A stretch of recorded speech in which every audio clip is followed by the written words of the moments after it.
ये 13 दोष ऐसे हैं जिसके जीवन में होंगे तो उसको कभी शांति, कभी सुख, कभी ऐश्वर्य ये टिकेगा नहीं और दुर्गति निश्चित हो जाएगी।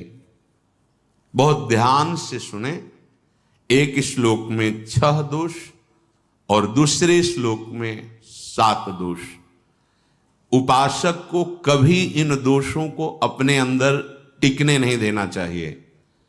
और जो संसार के मार्ग में चल रहे हैं, अगर इन दोषों में चलेंगे तो हुआ जो आपके पुण्य कर्मों से ऐश्वर्य है भी वो नष्ट हो जाएगा।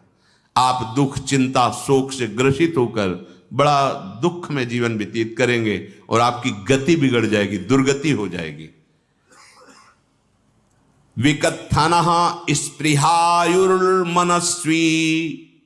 बिभ्रत कोपम चपलो अरक्षणश्च एतान् पापाः षण्णराः पाप धर्मान् प्रकुर्वते नोत्र सन्तः सुदुर्गे संभोग संविद विषमोति मानी दत्तानुतापी कृपणो बलीयान वर्ग प्रशंसी वनितास्तु देष्टा एते परे सप्तनशंस वर्गाः। जो अपने मुख से अपनी बड़ाई प्रशंसा करता है, ये 13 लिख लो दिमाग में, डायरी में, क्योंकि ये नोट हो रहा है, आवाज डाली जाएगी, आप बार बार सुन। इनसे बचिए। अपनी बड़ाई, अपनी प्रशंसा कभी अपने मुख से नहीं करना, नहीं तो आपके पुण्य नष्ट हो जाएंगे, बुद्धि भ्रष्ट माने गिर जाएगी। अगर परमार्थ में चल रहे हैं तो भी, और व्यवहार में तो पुण्य नष्ट हो ही जाएंगे। बुद्धि गिरी हुई तभी ऐसी बात होती है। और यह दोष बहुतायत है, ये बहुत प्रभावशाली है। अपनी बड़ाई मारना, इसको देख लो, पकड़ो, सत्संग है। अपने मुख से कभी अपनी बड़ाई ना करना। अगर कोई अपने मुख से अपनी बड़ाई करता है तो उसके सुकृत नष्ट हो जाते हैं, बुद्धि भ्रष्ट माने गिर जाती, पतित हो जाती है, फिर निर्णय ठीक नहीं। अगर हमारा सारथी, हमारा ड्राइवर मूढ़ हो तो कहीं भी हमको गिरा देगा, तो वो बुद्धि भ्रष्ट मतलब गिर जाती है, निर्णय करने लायक नहीं रहती। अपनी प्रशंसा अपने मुख से करना। दूसरा, लोलुपता, ये वृत्ति नहीं होनी चाहिए। धर्म से चलेंगे, धर्म के द्वारा जो हमें प्राप्त होगा उसी से हम अपना भरण पोषण करेंगे। आपके बच्चे स्वस्थ होंगे, बुद्धिमान होंगे, परिवार में बहुत सुख और शांति होगी। भले दीपक की तरह जलो, बहुत काल तक रहेगी। लक्ष्मी जी भी आपके घर में बहुत काल, हम ये नहीं कहते कि बहुत नहीं, जितनी है बहुत सुख शांति से चलोगे। अगर लोलुपता करोगे, हिंसा, छल कपट, व्यभिचार, चोरी, ऐसे धन आ जाए, वो आएगा, लेकिन वो हाइलोजन की तरह आएगा, एकदम प्रकाश और फ्यूज, बिल्कुल अंधकार करके जाएगा। देख लेना, तुम्हारे जो सुख के हेतु हैं, तुम्हारा शरीर, तुम्हारे बच्चे, तुम्हारी पत्नी, तुम्हारा परिवार, उसको देख के तुम रात दिन जलोगे बिना आग के। ऐसे उनके आचरण होंगे, ऐसे उनके अंग होंगे, ऐसे उनके दिमाग होंगे, ऐसा उनका व्यवहार होगा। ये लोलुपता अगर उपासक में या किसी में है तो उसको नष्ट कर देती है। सावधान। तीसरा, यदि आपका अपमान होता है तो आपको उसे सहन करना होगा, उससे आपके पाप नष्ट हो जाएंगे। जो तनिक सा भी अपमान होने पर बहुत क्रोध करके दूसरे का अपकार करने लगता है, ये आपका पतन करा देगा, ये आपको फंसा देगा, हृदय जलेगा, अर्थव्यवस्था नष्ट होगी, पूरा परिवार दुखी होगा। जरा सा अपमान की संभावना में आप किसी से भी भिड़ गए, किसी से भी, वो ये प्रवृत्ति आपका पतन कर देगी। उपासक में तो अपमान सहना अमृत है, नीचापमानम सुधा, पर व्यवहार में भी ज्यादा उत्तेजित मत होइएगा। ये तो कुछ मिनट की बात है, अगर आपने उसे मारा पीटा, रिपोर्ट हुई कानून की, ओ फंसते चले जाओगे, अर्थ जाएगा, समय जाएगा, चिंतन जाएगा, बहुत तरह से हानि हो जाएगी। अगर आप सह गए तो आपका सहना उसके लिए आग बन जाएगा। उमा क्षमा साप होते भारी, तुम्हें दंड देने की जरूरत नहीं, उसका एक कर्म ही उसे दंड दे देगा। आप शांत हो जाइए, आप सत्संगी हैं, आप शांत रहिए। चौथा, निरंतर क्रोध और उसका चिंतन। बैठे बैठे बस द्वेषियों का चिंतन ही हो रहा है, अंदर क्रोध का चिंतन और द्वेषियों का चिंतन ही हो रहा है।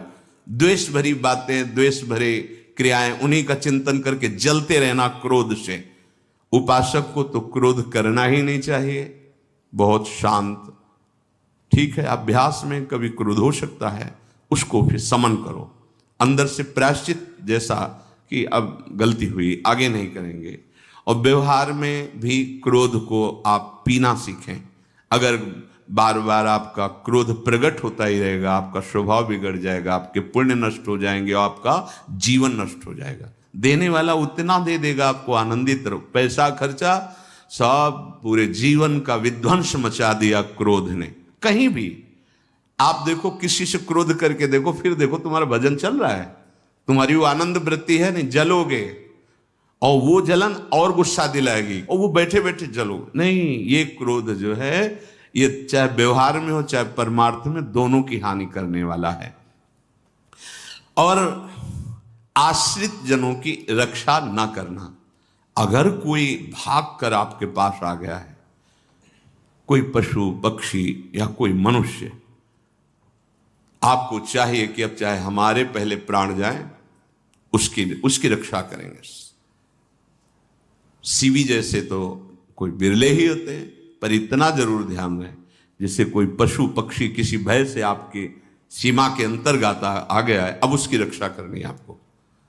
अगर आप स्वयं मार देते हैं या मरवा देते हैं, या आपके सुकृत नष्ट कर देगा, या आपकी दुर्गति का कारण बन जाएगा।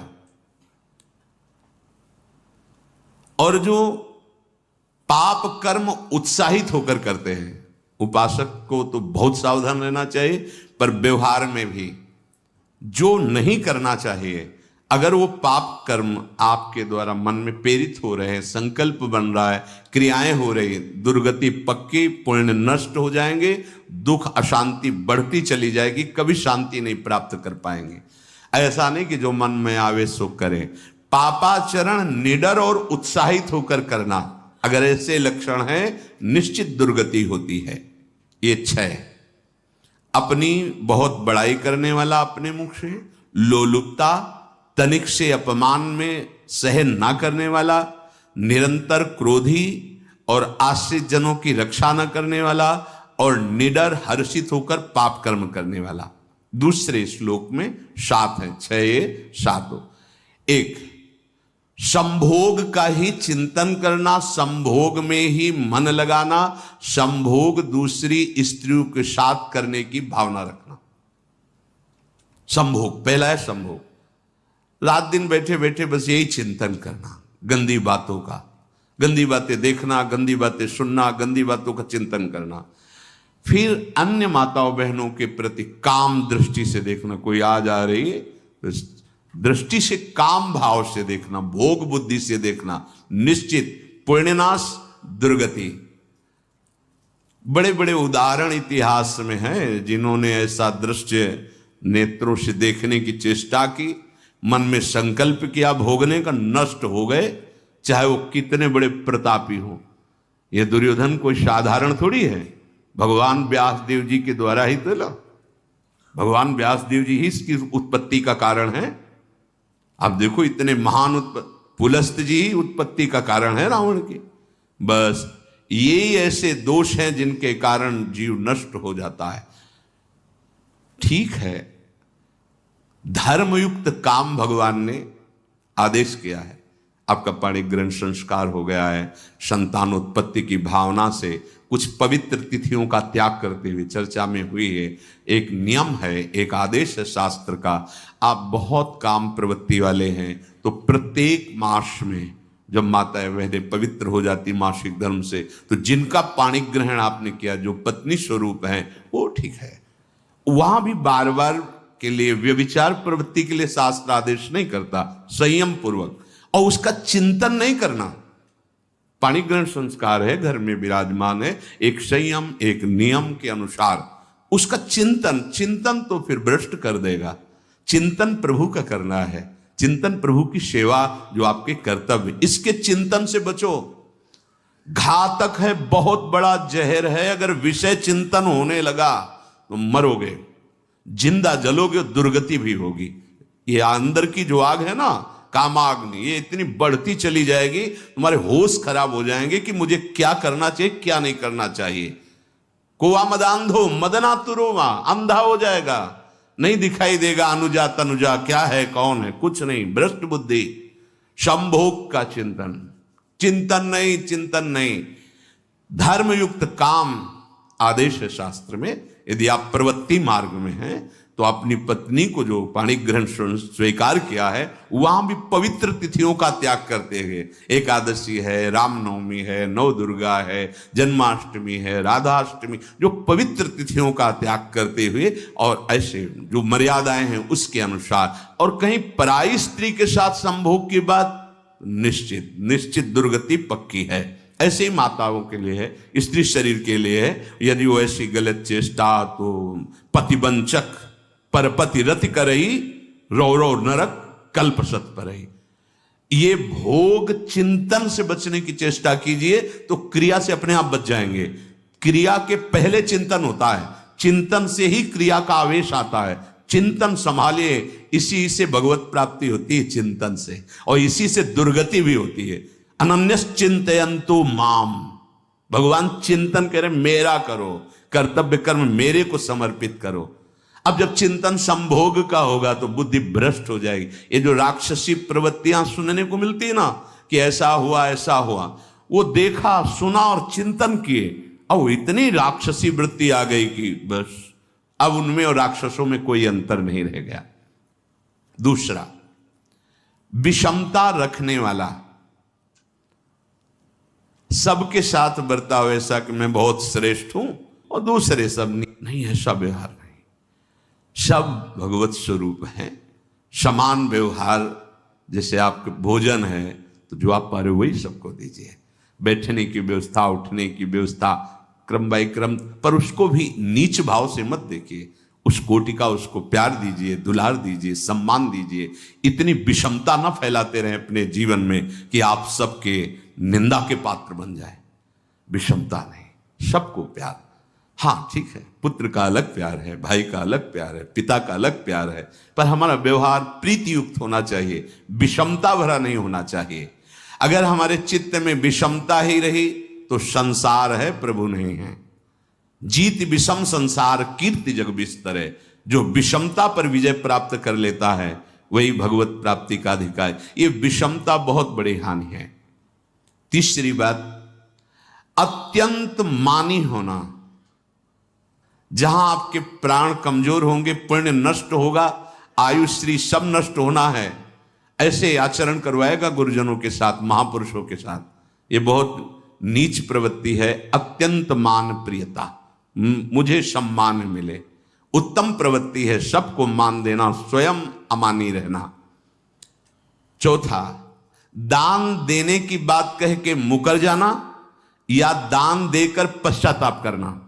दे दिया है, बहुत जल रहे हो, दूसरे से वार्ता कर रहे हो कि पता नहीं क्या यार बुद्धि में हो गया, हमने उसको इतना कहा था, उतना दे दिया, क्यों दे दिया, ऐसा मतलब अंदर चिंतन करना, क्यों दे दिया तो दिया।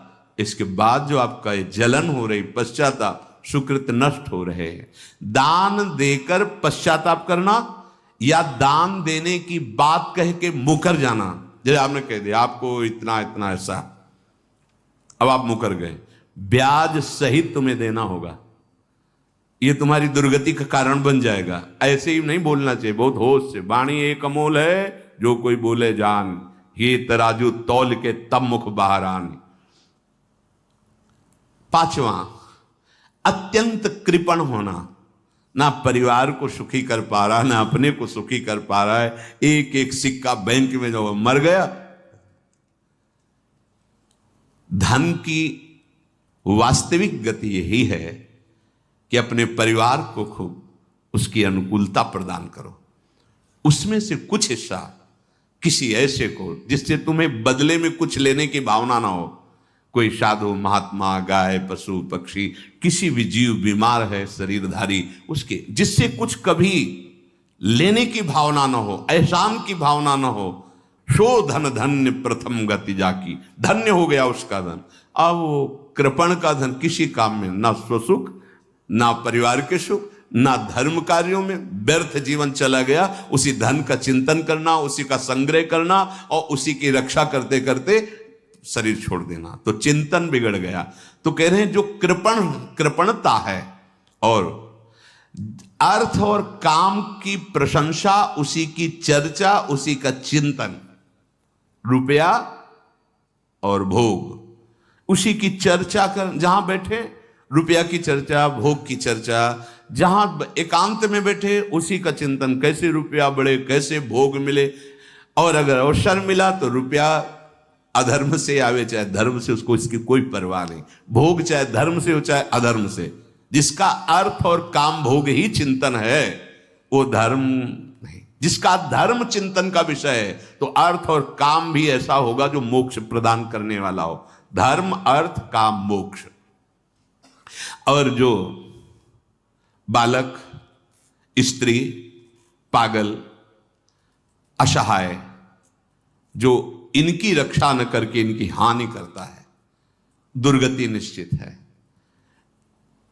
माना आपकी पत्नी है, उसका स्वभाव बिगड़ा हुआ है, क्रोधी है, कटु वचन बोल, लेकिन आपके ही प्रारब्ध के लिए, माना आपका पति ऐसा स्वभाव वाला है, पर आपके ही प्रारब्ध से तो संयोग बना है आकर, अब इसका निर्वाह कर ले जाओ तो पवित्र हो जाओगे दोनों। और अगर झगड़ा और लड़ाई और मारपीट और कहीं हिंसा आदि के रूप में उतर गए तो फिर और करनी बिगड़ गई। बालक है, आप उसको ज्ञान नहीं कि आप पवित्र है, क्या आप पवित्र है, उसको ज्ञान नहीं कि आप उसके साथ व्यवहार अच्छा कर रहे हैं कि बुरा कर रहे हैं। रक्षा करनी है आपको, शोषण नहीं करना। कह रहे हैं स्त्री, बालक और पागल, जिसे विक्षिप्त है, पागल है, आपको रक्षा करनी है। बन जाए तो उसको भोजन, ऐसा नहीं कि ईंट मारो, उसको अपमानित करो, उसकी बुद्धि खराब है, प्रारब्धवशात खराब हो गई है। तो शास्त्र आज्ञा करता है स्त्री, बालक, जैसे पागल, विक्षिप्त आदि हैं, असहाय है, असमर्थ है, बूढ़ा है, वो आप सेवा भी करो तो वो गाली दे सकते हैं, उनकी बुद्धि बिगड़ गई। आपको उनको दंड नहीं देना, मारना नहीं है आपको। मान लो आपके बड़े बूढ़े बुजुर्ग जन हैं, आप सेवा भी कर रहे हो तो आपको कटुवचन बोल सकते हैं, आपकी निंदा कर सकते हैं, लेकिन आपको उनके साथ व्यवहार सद करना है। अगर आपने इन दोषों को स्वीकार किया तो निश्चित आपकी दुर्गति होगी, न इस लोक में आपको शांति मिलेगी न परलोक में। इसलिए इन दोषों को बार बार सुन करके और हृदय में जांचो कि कहीं है तो नहीं, अगर है तो सत्संग, भजन बल, भगवत प्रार्थना के बल से इन दोषों का त्याग कर दो, जीवन मंगलमय हो जाएगा। शेष चर्चा आगे। श्री राधा वल्लभ लाल।